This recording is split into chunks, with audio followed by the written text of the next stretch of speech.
Nous voilà arrivés dans le parc du Durmitor. Aujourd'hui, on s'est donné une journée de repos. C'est-à-dire, on se lève tard, on prend les bécanes et on va explorer les environs. On décide de monter dans la montagne pour aller voir un petit peu les petits chemins, comment ça se passe. Premier chemin, on tombe sur des cailloux énormes, les motos elles sautent dans tous les sens. Ça change de nos 3000 km de route. On finit dans un sous-bois. Et bien sûr, tout était un peu grassouille et tout ça. Alors avec les pneus de Conti Trail Attack, ça glisse et ça commençait à devenir compliqué. Donc on fait doucement, on essaie de pas tomber, mais bon, ce qui devait arriver arriva. On a glissé, chef. Ça va, tu arrives à 2, ça va? Ouais, c'est...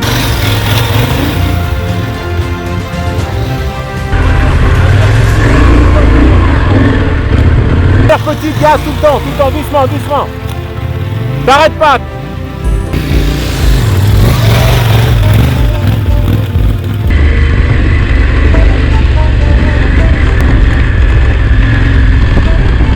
Finalement on fait demi-tour, on redescend de la montagne, direction les plaines. Et puis on décide de traverser un champ. Au loin on avait vu une station de ski, on s'est dit qu'il y aura peut-être des pistes qui montent et puis un beau panorama. Mais on se retrouve en bas du champ à traverser un fossé dégueulasse qui puait la bouse et la pisse de vache. Ça sentait vraiment la campagne. Fallait mieux pas tomber dedans. Donc on fait gaffe, ça glisse, mais on passe. Et JR avec ses E07 il s'est dit ça passe à l'aise. Ça passe pas quoi. JR il a fini dans la bouse. Et oh putain, il sentait vraiment pas bon. Chacun son tour, hein. Chacun son tour, on va tous passer. Alors, on présente JR. JR, il a vu une flaque de boue, il s'est jeté dedans comme un bon sanglier. Et après 3000 km de route, il s'est dit... je crois que j'étais près du podium là, mais voilà, next time. De toute façon, il n'y a que les lâches qui freinent. Exactement, ça sert à rien.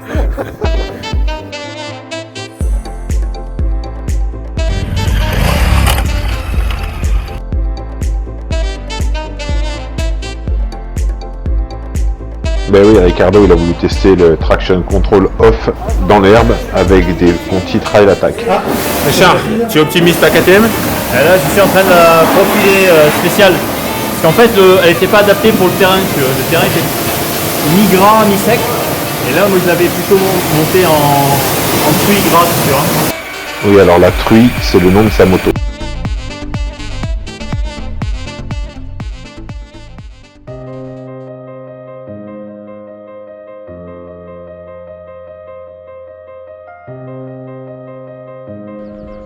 Si vous passez par ce parc, suivez la route qui fait tout le tour. Vous ne pouvez pas la louper, elle est sur toutes les cartes.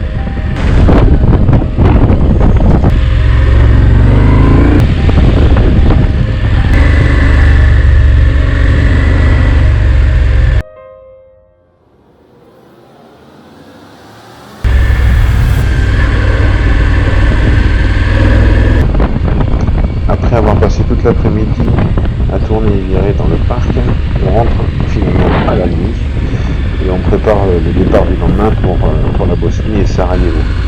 Demain ce sera la même chose, on retraverse le parc du Durmitor du nord au sud pour rattraper les gorges de Piva et la frontière bosnienne.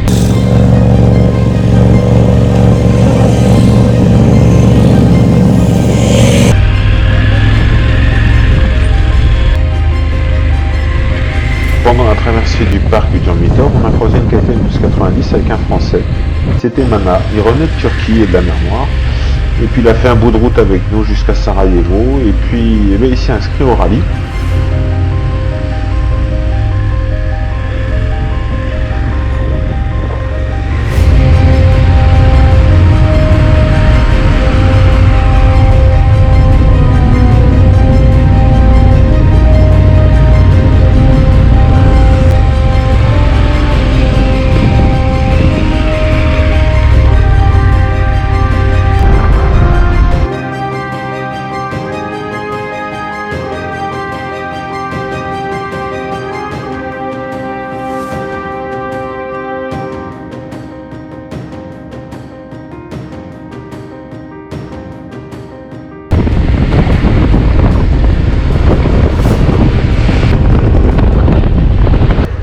Donc au bout des gorges de Piva, la frontière avec la Bosnie. Là il nous reste une centaine de kilomètres avant d'arriver à Sarajevo.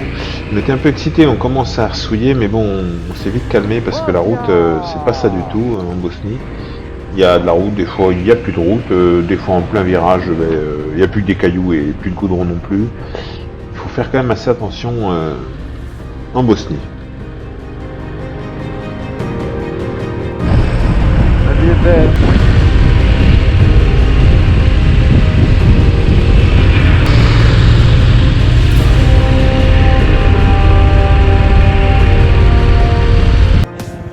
Bon nous voilà sur le KTM Adventure Rally. On laisse les motos au camion usine où ils checkent la moto entièrement. Ils nous changent les pneus, ils nous montrent tout ce qu'il faut pour qu'on puisse faire notre rallye. En attendant, on a essayé les 790 sur un petit parcours dans la montagne. Et puis il y avait les sélections pour l'Ultimate Race. Donc l'Ultimate Race, qu'est-ce que c'est? Tu t'inscris avec ta bécane et tout au long du rallye, tu as des épreuves que tu passes avec succès ou pas. Et tu peux gagner une semaine tout frais payé au rallye de Merzouga au Maroc. Donc avec Richard, on a décidé de s'inscrire parce que il y a les mécanos KTM, il y a les camions, ils ont des pièces. Si on doit faire les couillons, c'est maintenant. Ready to go, François. Donc voilà en quoi consiste le tour. On a un tour à faire chronométré et en fonction du temps, ça détermine notre position. Donc Richard finit 15e en 1.03, moi 10e en 53 secondes, en sachant que le premier met 35 secondes. Donc autant te dire que le Maroc sera pour toi. Donc tous les matins départ pour 150-200 km de piste. On part de la station de Blejadiska au-dessus de Sarajevo, environ une vingtaine de kilomètres. Et là c'est Romain qui filme parce que moi je suis avec Richard sur l'Ultimate Race, on part environ 1 heure avant eux. On utilise les mêmes pistes et on doit aller se prendre en photo sur des drapeaux, par exemple en haut de la montagne là, ils pourraient mettre un drapeau. Et nous il faut qu'on grimpe là-haut, qu'on se prenne en photo pour valider notre point de passage et on continue jusqu'au prochain.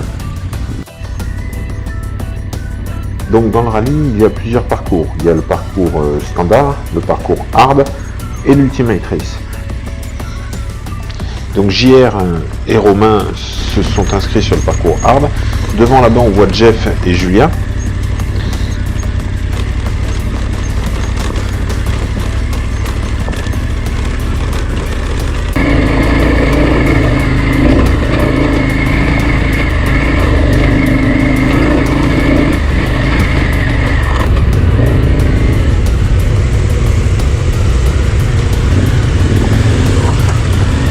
Quand tu participes au KTM Adventure Rally, tu as la chance de pouvoir rouler avec des top pilotes comme Laia Sens et Chris Birch. Et quand tu roules derrière eux, tu as l'impression d'être un top pilote. Mais quand même, il faut faire attention aux cailloux parce que quand ils essorent la poignée, ces deux-là, ça vole derrière.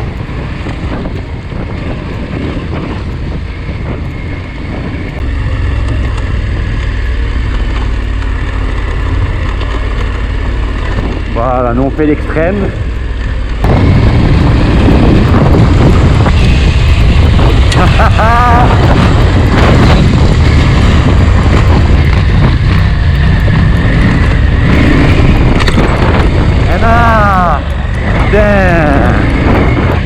Laia et Chris roulent avec les 790R de Rallye Merzouga de l'année dernière.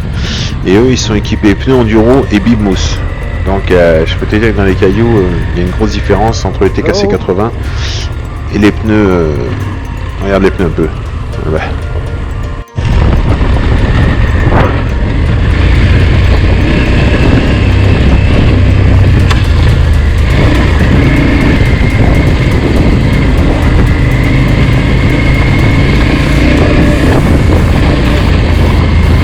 Globalement, par quelques parties difficiles, le rallye est accessible à tout le monde.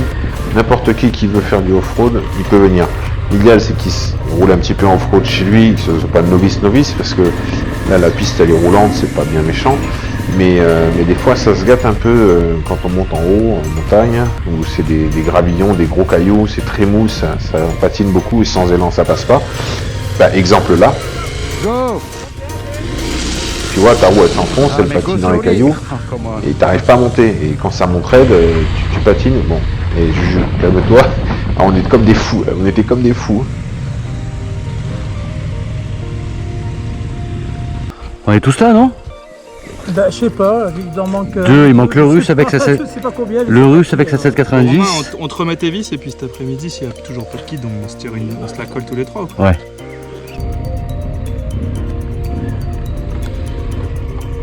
Bon ben là on arrive sur le bivouac du midi, donc tous les midis bivouac. Et un repas chaud, non, au niveau organisation, super, hein, KTM, ils sont bons pour ça, c'est à la bonne franquette, il y a tout ce qu'il faut.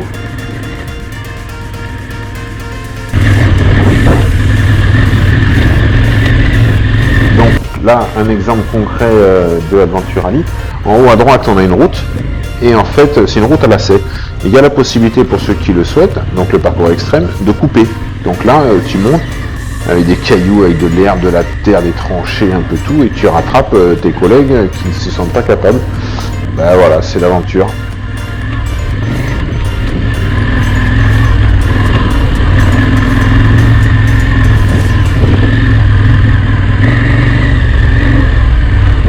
J'ai tout filmé. J'ai tout dans la boîte.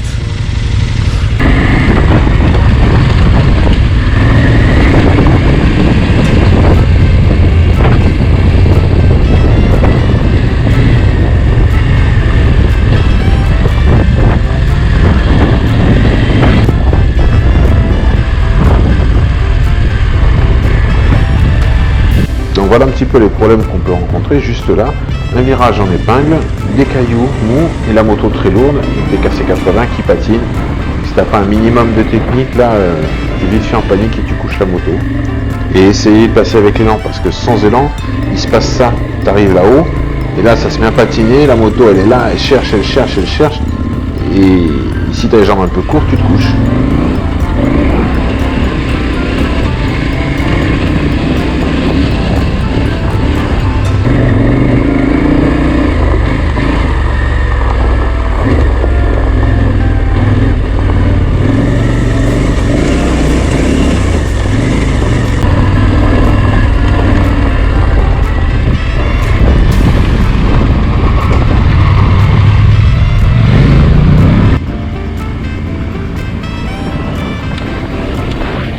Il faut quand même rester méfiant parce que l'arsouille d'entrepote est vite arrivé. Il y a une sortie de piste aussi.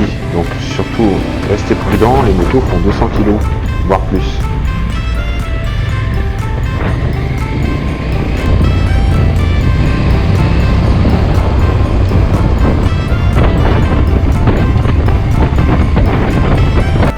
Voilà un exemple avec Andreas, leur guide. Andreas, super pilote au demeurant. Et là, quand ça chauffe, lui, il est en 7,90 avec des pneus enduro. Et Romain, lui, il est en 12,90 avec les TKC 80. Lui, c'est pas la même chose.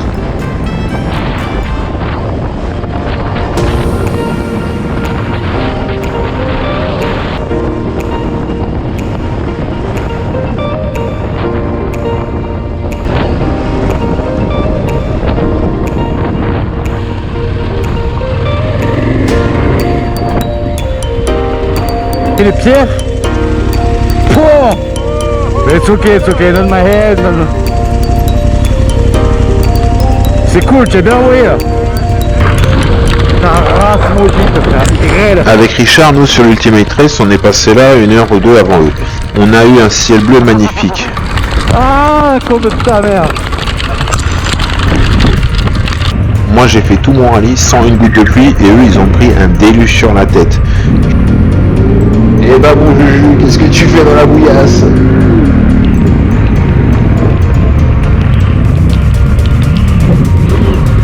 Yeah!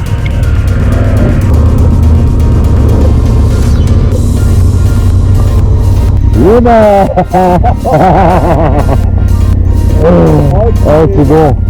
Ça a réussi, mec. En faisant le montage, j'ai remarqué que les meilleurs moments de ce rallye, moi j'ai l'impression, de la caméra, c'est ces moments-là, où c'est la merde, où ils en chient, où c'est dur. Et ça, moi je l'ai pas vécu parce que nous on est passé là et c'était sec. Mais là, les motos de 250 kg en descente dans la boue, c'est infernal, surtout quand tu regardes ton GPS et que tu sais qu'il te reste encore 60 bornes pour arriver, tu pètes un plomb. Ma il compte de la moto, tu vois. Ça va péder, nous. Ça va courir. coup énorme.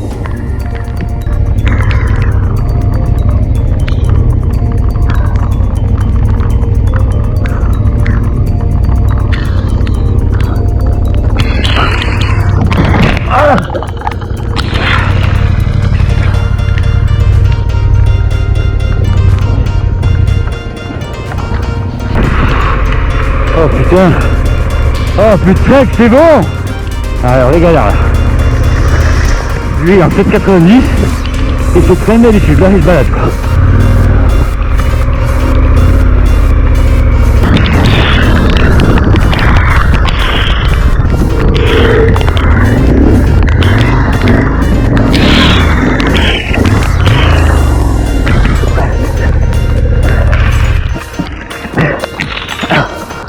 Hop.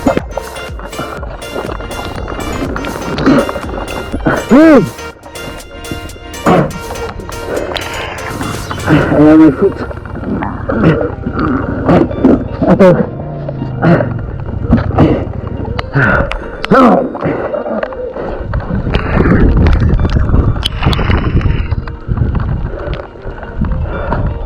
Putain, putain.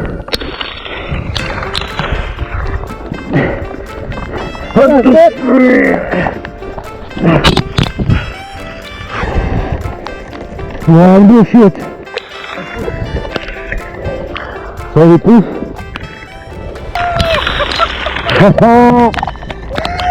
Youhou! Oh putain de merde! Oh guys! It's simple!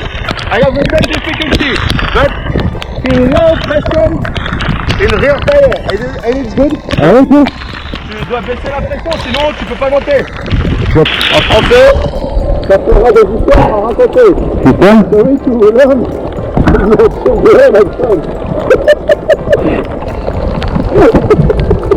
Enculé de parade. En français, enculé de parade. Allez, de parade. On est fameux. On fout pas d'avant. La tombe de travers. Ouais, c'est ça. Le dernier jour commence par une grosse partie de route, car il a fallu redescendre la montagne, traverser Sarajevo, direction les montagnes à l'est de Sarajevo. Et là c'est Marc, un ami belge, qui était avec moi en Sardaigne l'année dernière, et cette année on s'est retrouvé sur l'Adventure Rally. L'année dernière il était 11,90, et cette année en 7,90. Et là c'est une vieille station radar détruite pendant la guerre, tu sens qu'il y a quand même une histoire ici.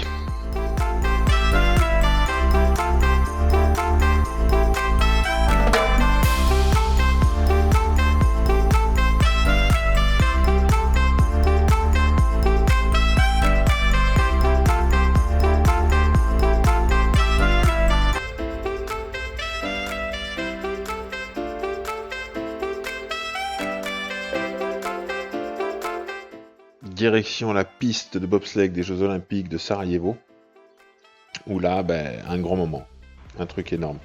Donc un collègue m'a filmé à mon deuxième passage, parce que c'est tellement bien que je suis passé 2 fois, et puis c'est ready to race quoi.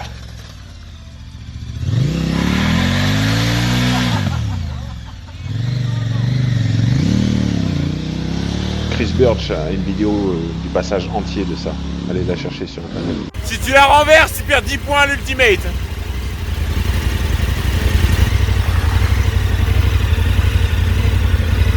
Si tu renverses ta bière, t'es mauvais, hein.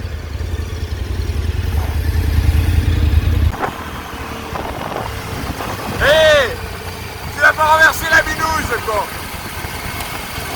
Hey. Allez. Okay. Ready to race.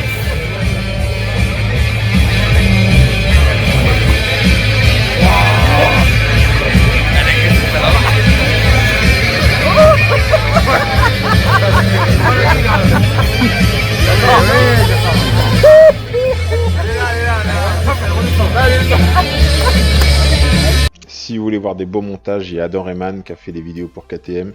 Vous avez la 5 minutes et la 25 minutes, ça représente super bien ce qu'on a vécu, c'est vraiment un super moment.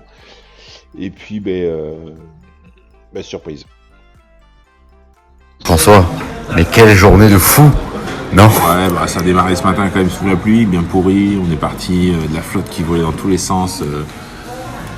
Les vêtements à peine secs de la veille. Et puis bon, à midi, ça s'est réchauffé. On pousse à Matinghofer. Allez, on se tape la route, mal au cul et tout ça. Et là, on arrive, l'usine, on est ouf. Le musée, on est ouf. On fait une photo. Et là, le product manager KTM, Joachim Sawyer. Joachim, Joachim. il voit notre photo et il nous dit, les gars, demain, 9h30 à l'usine, je vous fais visiter la production. On est comme des ouf. They are produced in India, but the first in Colombia, yeah. But the production of the parts is in India. Yeah, just You have assembly lines.